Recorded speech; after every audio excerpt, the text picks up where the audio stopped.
படங்களை நாம் வைக்க வேண்டாம் என்று நம்மை பொறுத்தவரை கல் வேண்டும் என்பது அதற்கு எதிர்ப்பானவன் அல்ல.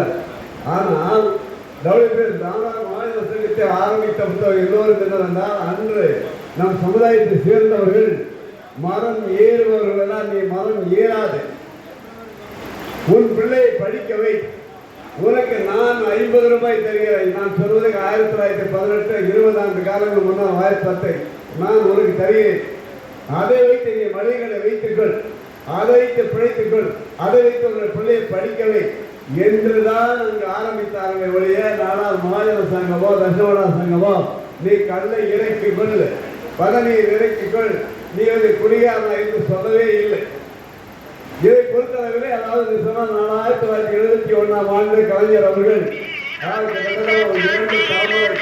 குடி என்பது என்னவென்றே தெரியாத இந்த தமிழ்நாடு, ஏன் நான் பெரிய வயதாக இருக்கும்போது, எனக்கு 5-6 வயது இருக்கும்போது இதே ஏதாவது கனவாப்பேட்டையிலே தீரங்களிலே பார்த்தீங்கன்னா எவராக கொடுத்த ஒவ்வொரு அப்பர் காமராஜ் அவர்கள் முதல்வராக இருக்கிறார். ஒவ்வொரு குடிசையாக ஒவ்வொரு வீடாக போலீஸ்காரர் தைரியமாக போவார்கள், வாயை ஊத சொல்லுவார்கள், வாசனை வைத்தால் அவனை ஒரு கைதாகக்கூடிய கைதாகக்கூடிய போராட்டமாக கூட நாம் ஏற்பாடு செய்யலாம் இது என்னுடைய கருத்து. நீங்கள் அனைவரும் உங்களுடைய கருத்துக்களை சொல்லுங்கள், அதற்கு இறுதியாக ஒரு நாம் முடிவெடுக்கலாம். இது வருகிறது அனைவருக்கும் மீண்டும் ஒருவரை நன்றி கூறி, வாய்ப்புக்கு நன்றி கூறி விடைபெறுகிறேன். நன்றி, நன்றி. அடுத்தபடியாக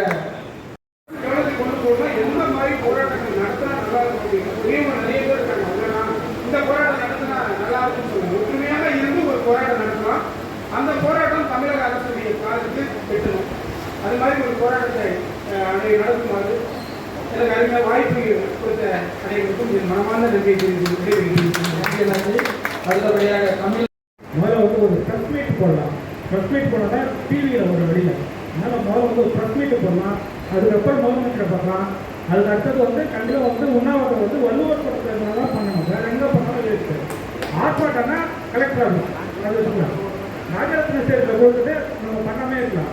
அதனால் முதல்ல ப்ரெஸ் மீட் போட்டு ப்ரெஸ்ஸுக்கு எல்லாத்தையும் தெரிவிக்கணும். நாங்கள் இந்த மாதிரி பண்ண போகிறோம், படிப்படியாக ஒரு பண்ணணும். ஃபஸ்ட்டு ப்ரெஸ் மீட் அது சொன்னாங்க.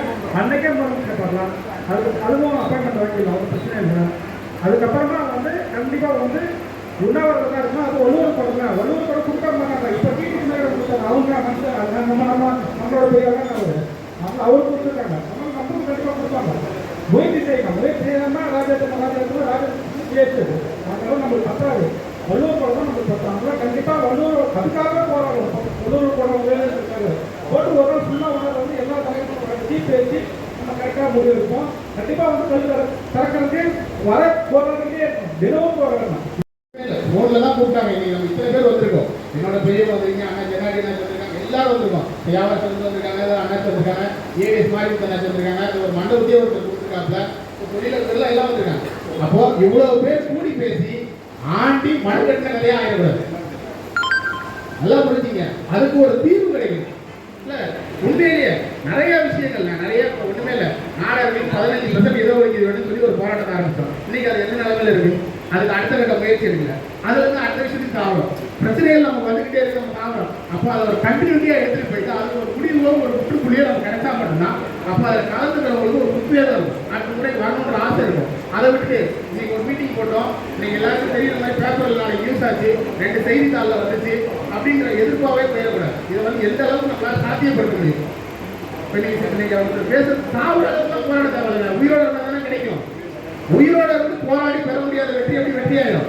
அது மாதிரி உயிரோட இருந்து போராடி அந்த தொழிலாளர்களுக்கும் அந்த பணைக்கும் நம்மளால என்ன கிடைக்க முடியுமோ அந்த வெற்றியை பெற்று தரணும்னு கேட்டுக்கொண்டு எனக்கு வாய்ப்பு இன்னைக்கு நன்றி கூறி விடைபெறுகிறேன். நன்றி, வணக்கம்.